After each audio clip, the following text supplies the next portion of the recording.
In this video, I will discuss some work energy and power problems. This is the first question. A simple pendulum has a string of length L and bob of mass M. When the bob is at its lowest position, it is given minimum horizontal speed necessary for it to move in a circular path about the point of suspension. The tension in the string at the lowest position of the bob is. You can pause the video and attempt this question.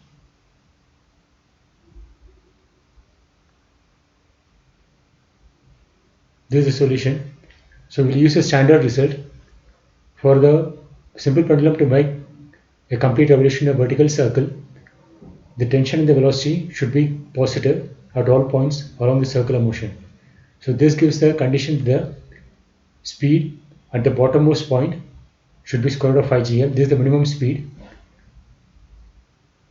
which should be satisfied for it to make the vertical circular motion. So in this question they are saying it's the minimum horizontal speed that's been given. So the speed at the bottommost point is square root of 5 gm.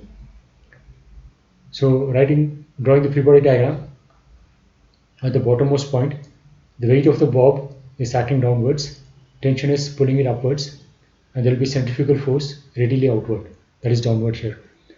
So writing the force equation, you get the tension as mg plus mv square by L, and v square is the minimum velocity that's being given, that's square root of 5gl. So using that we get as m into 5g. So the tension is 6 mg at the bottommost point. So the correct option is option D.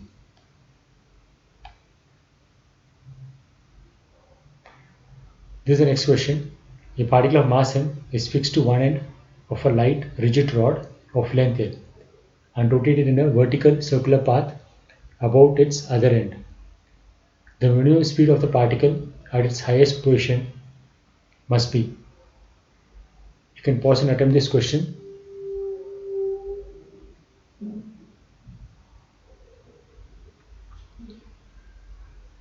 So the rod is rotated in a vertical circle and there is a mass m attached at its end.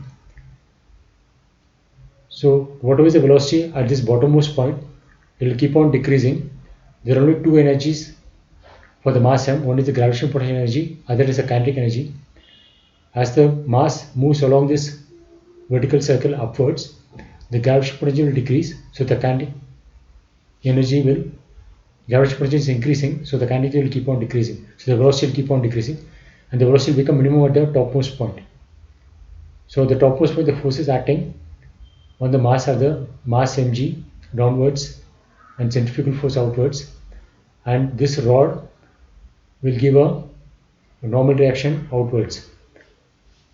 The rod, unlike a string, it can provide both tensile force and a compressive force. So the rod, when it is compressed, it will give a normal force, but string, when it is pulled, it will give a tension force, but when it is compressed, it will slack. The tension is maximum here and it will keep on decreasing. At some point the tension will become zero. After that the rod will start compressing. So once it starts compressing, it will exert a normal force on this mass m. So at the topmost point, the force which the rod exerts on this mass will be a normal force. So writing the force equation for the topmost position, we will get normal reaction plus mv square by L equal to mg. And the minimum velocity which this equation can satisfy is value 0. So when this minimum value is 0, the normal reaction will balance the weight of the mass. So the minimum velocity can be 0. The correct option is option A.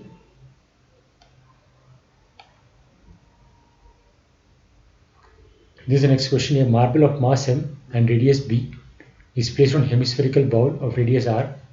The minimum velocity to be given to the marble so that it reaches the highest point is. You can pause and attempt this question.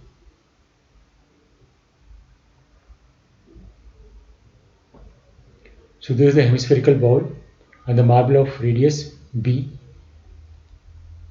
is here. Initially it's here and it's given a velocity u so that it climbs up the bowl, and as it reaches the topmost point the velocity becomes 0. The velocity becomes 0 when this initial velocity is minimum. So when the marble moves up, the gravitational potential is increasing but the kinetic energy is decreasing. So the gain in the gravitational potential energy should be equal to the loss in the kinetic energy. The gain in gravitational potential is mg into the gain in the height. Initially, the center of this marble is at a height b from this bottommost point, and when it reaches here, the center is at a height r from this bottommost point. So the gain in height is r minus b. So the gain in potential is mg into r minus b. That will be equal to the loss in the kinetic energy, that is half m u square. The final velocity is 0. So from this you get the initial velocity u as square root of 2g into r minus b. The correct option is option A.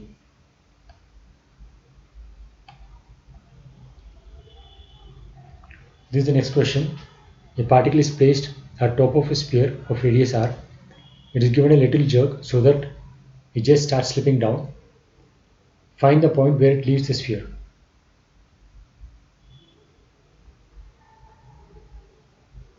So this is the solution. This is a sphere of radius r. Initially the particle is kept at the topmost point and is given a push. And at some angle theta, it will lose contact with the surface. When it happens, the normal force between the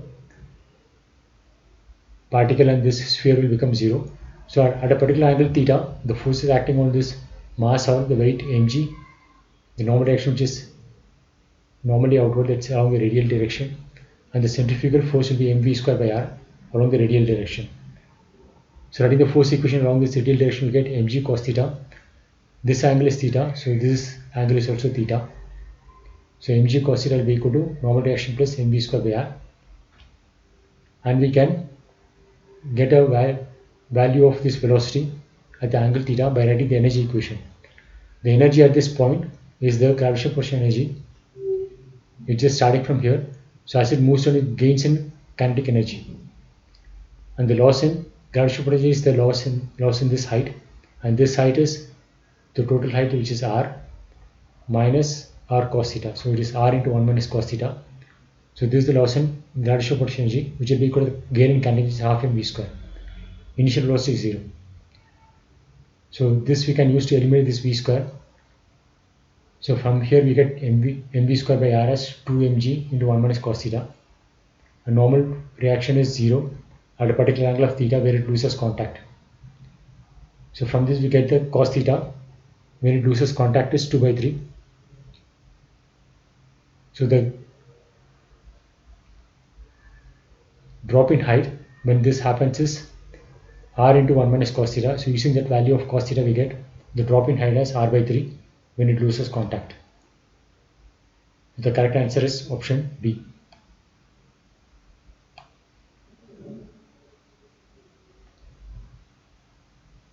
This is the next question. In a simple pendulum, the breaking strength of the string is double the weight of its bob. The bob is released from rest when the string is horizontal. The string breaks when it makes an angle theta with the vertical. We can pause and attempt this question. So initially the bob is here in a horizontal position and is being released. So it will keep gaining the velocity, and the tension in the string will keep increasing because there is a radial outward force, centrifugal force mv square by L. As the velocity keeps increasing, this force will increase. So that will lead to the increase in the tension. So at one particular point, the tension will exceed the breaking limit and it will break. Let us analyze the situation at the particular angle theta. So the force is acting on the weight mg, the tension T along the string, and mv square by L radially outward. So the tension force equal to mg cos theta. This angle is theta, same as this angle. So tension is mg cos theta plus mv square by L, and mg. So we can get the value of this velocity by using the energy equation.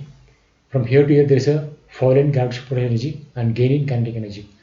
So the fall in height is this distance, that is L. This distance is L cos theta. So the fall in height is L cos theta. So the fall in gravitational potential energy is mg L cos theta. That will be the gain in kinetic energy. So using this for mv square by L, we get this term as 2mg cos theta, and the breaking. So we have to find the value of theta at which the string is going to break. So you have to put the value of tension where it's going to break. So the breaking tension is 2 mg.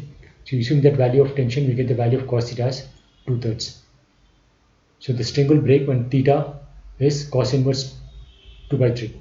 So the correct option is option C.